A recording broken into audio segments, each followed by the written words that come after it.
Hello you guys, this is Fun and Automotive, and this is a little update on my Jeep. Come check this out. I haven't even driven it in the past 3 months, and got oxidation, really bad oxidization all over the hood and shit, so I'm gonna get this all painted up. So I'm gonna get it all painted up and fixed, get all that clear coat off. And eventually when I do paint this hood, I'm gonna Bondo that in, chip all this away, Bondo it and redo it all. But it's still sitting. I have moved, so I'm not at the same home I used to be at. Things are changing. A lot of stuff is going on in my life.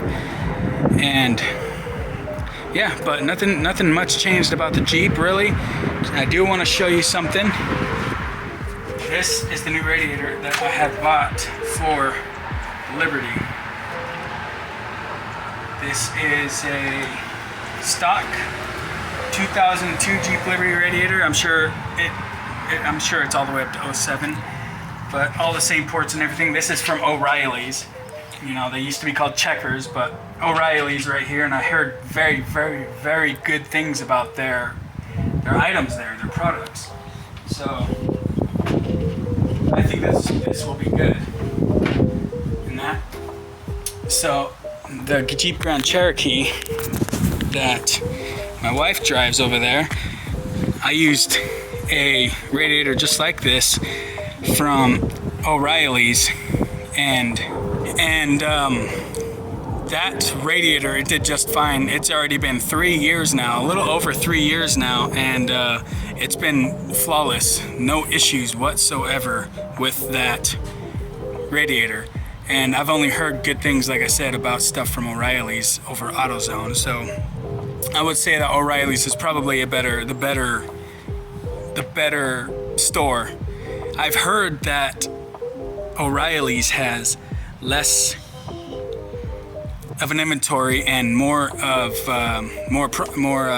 reliability from their products. That's what I've heard. I've had issues from O'Reilly's before though, but I've never really had issues from AutoZone. But just because I've tried their radiators at O'Reilly's, I know that they're good. I was thinking about going to Napa, but I was in a rush, so I just headed down to O'Reilly's and I picked one up and got that done.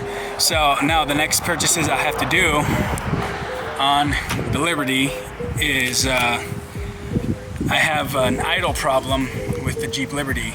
Big idle problem. Every time I accelerate a little bit, I've said this before in my videos, the idle wants to go higher and higher all by itself.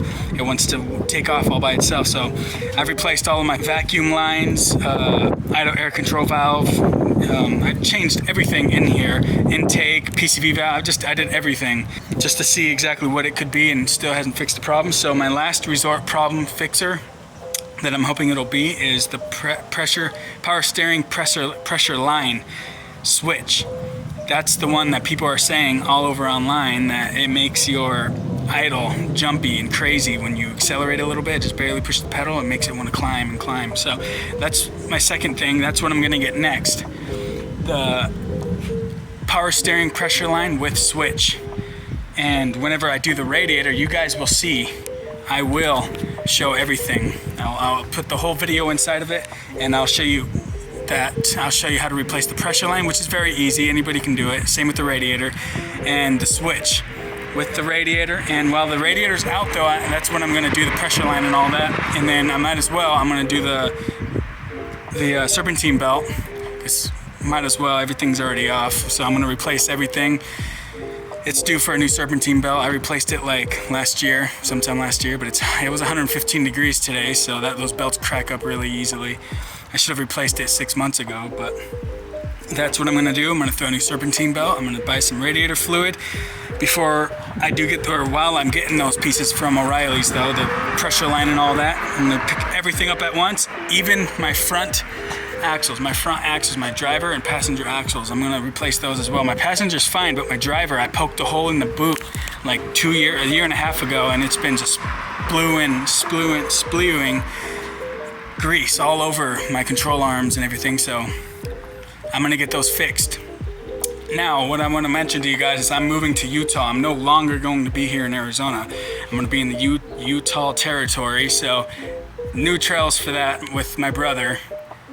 His YJ, you're gonna see a lot of his YJ on 37s, a whole lot of it. So it's gonna be a lot of me, my Jeep, my brother, and his YJ. So the KJ and YJ will be back together again. Just like in my earlier videos, we'll be wheeling together a lot, and I will be catching every bit of footage with that as well. So you'll be able to see that. So you'll be able to see these two together once more. We are selling the WJ. We are getting rid of it. Gone. Getting rid of the WJ because my wife wants to buy the newer WK, which is independent in the front end, which I hate independent. I hate it. But for now, this is what we're gonna do. And like I said, I will do a solid axle swap in the damn thing. I will do it eventually. When I do, I'm throwing 37s, solid axle swap, trimming the fenders, re-gearing it, getting it all ready because I want that articulation. I want those axles. That axle. So I'm not sure if I want to use like a Dana 35 or Dana 30. I don't know. We'll see when that time comes. It's really not that hard. Just a little bit of fabrication is all it's going to be. Well, a good amount of fabrication, I'm sure, but well worth it. Once you're done, you get the toy. You get to play with a badass Jeep. So that's my plans. But for now, I'm sure for the rest of this year, next year, you're gonna see it with 33s, a 5-inch lift, which is badass and good. I like that. But that's my plans eventually for it, is a solid axle. But that's getting off topic. Now, this Jeep will be done by the end of July. This July, it will be done and driving again, and you guys will see more off-roading videos.